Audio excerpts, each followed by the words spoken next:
أعوذ بالله من الشيطان الرجيم بسم الله الرحمن الرحيم السلام علیکم ورحمۃ اللہ وبرکاتہ۔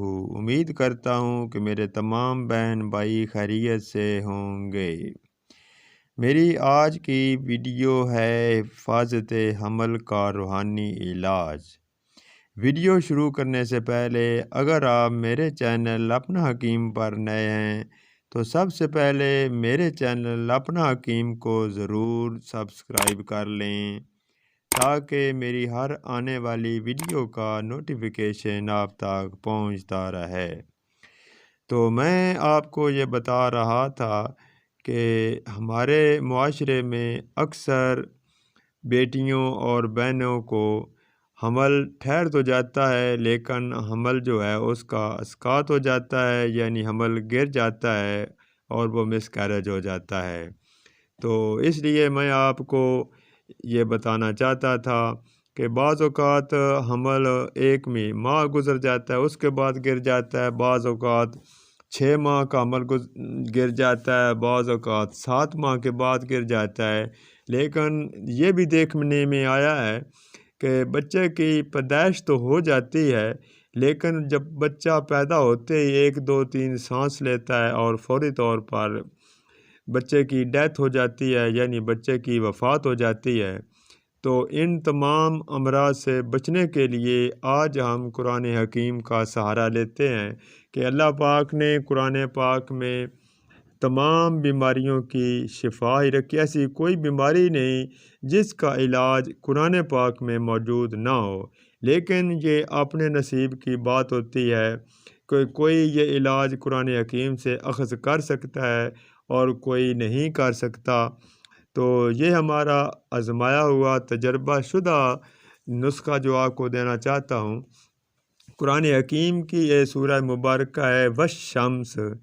تو یہ حمل جو گرتا ہے اس میں اللہ پاک نے سورہ والشمس میں بہت ہی خوبیاں اس لیے یہ خاص طور پر رکھی ہیں۔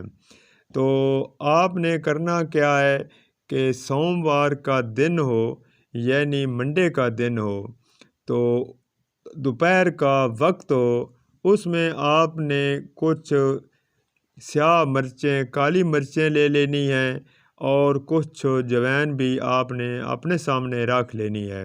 جب آپ یہ کر چکیں تو اس کے بعد آپ نے وضو فرمانا ہے۔ وضو فرمانے کے بعد آپ نے قرآن حکیم کی جو میں نے آپ کو سورہ مبارکہ بتائی ہے والشمس سے، اس کی آپ نے 40 مرتبہ تلاوت کرنی ہے۔ 39 مرتبہ بھی نہیں کرنی اور 41 مرتبہ بھی نہیں کرنے۔ یہ عدد آپ نے لازمی پورا کرنا ہے، وگرنہ اس کا فائدہ بالکل نہیں ہوگا، یعنی 40 کی تعداد پوری کرنی ہے۔ اور ہر مرتبہ جب آپ اس کی تلاوت کریں گے تو اول آخر درود شریف بالکل نہ بھولیے گا۔ جو بھی میں آپ کو وظائف بتاتا ہوں ان میں اول آخر درود شریف ضروری ہوتا ہے، یعنی 3 بار تو کم از کریں اور زیادہ کر سکتے ہیں تو 11 بار اول آخر ضرور درود شریف پڑھا کریں۔ تو اس کے بعد جب تلاوت کر چکیں تو وہ جو میری بہن یا بیٹی ہے اس کو آپ نے ہفتہ بھر جو مرض سیاہ ہے اور جوین ہے وہ اس کو کھلاتے رہنا ہے، اور جب ہفتہ گزر جائے یعنی اتوار کے دن تک وہ آپ نے مرچیں اور جوین ختم کرنی ہے۔ اس کے بعد آپ نے جب منڈے کا دن آئے اس کی دوپہر کو پھر آپ نے یہی وظیفہ دہرانا ہے۔ تو یہ آپ نے وظیفہ دہراتے رہنا ہے حتیٰ کہ جب بچے کی پیدائش ہو جائے تو اس کے بعد اب تک بچے کو آپ نے، یعنی اول تو آپ کوشش کیا کریں کہ مائیں اپنا دودھ اپنے بچوں کو پلائیں اور ان کی تربیت بہت اچھی ہوتی ہے۔ تو اگر کسی ماں کا دودھ نہیں ہے تو اس کی مجبوری ہوتی ہے وہ کوئی اور دودھ اس کو پلا سکتی ہے، لیکن ضرور اپنا ہی دودھ پلایا کریں، یہ میری بھی آپ کو نصیحت ہے۔ انشاءاللہ تعالی بچے کے دودھ چھڑانے تک یہ آپ نے وظیفہ جاری رکھنا ہے۔ کسی کی دوائی کی اور کسی ڈوز کی نہ ایلوپیتھک دوائی کی ضرورت ہے، نہ کسی دیسی دوائی کی ضرورت ہے۔ انشاءاللہ تعالی آپ کے یہاں اولاد نرینہ ضرور پیدا ہوگی۔ اگر آپ کو یہ میری ویڈیو پسند آئے تو میرے چینل اپنا حکیم کو ضرور سبسکرائب کر لیں اور شیئر کر لیں اور لائک ضرور کریں۔